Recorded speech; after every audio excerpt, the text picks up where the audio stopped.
Samantala, nakalabas na po sa Florida sa Amerika ang Hurricane Milton pero nag-iwan po ito ng matinding pinsala.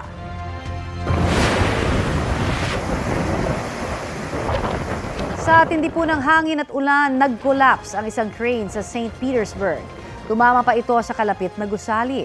Sinira din ng bagyo ang bubong ng isang multi-purpose stadium doon. Sa Fort Pierce, gumuho ang bubong sa parking lot kung saan nakaparada ang sasakyan ng mga pulis. Sumiklab naman ang apoy sa Altamonte Springs nang matumba ang isang poste ng kuryente. Sa isang highway naman sa Seminole County, pansamantala nang hindi gumana ang ilang street lights dahil sa pagtama ng kidlat.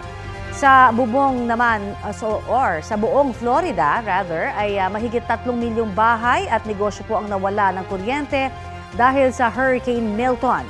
Ayon naman sa US Homeland Security, hindi bababa sa 10 ang nasawi na posibleng dahil sa mga buhawi. Wala pang napapaulat na Pilipinong nasaktan sa pananalasa roon ng Hurricane Milton ayon sa Consul General ng Philippine Embassy in Washington, D.C. Handa naman daw silang magbigay ng tulong sakaling may humingi.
Kapuso, para sa mga maiinit na balita, mag-subscribe sa GMA Integrated News sa YouTube. Sa mga kapuso naman abroad, subaybayan nyo kami sa GMA Pinoy TV at sa www.gmanews.tv.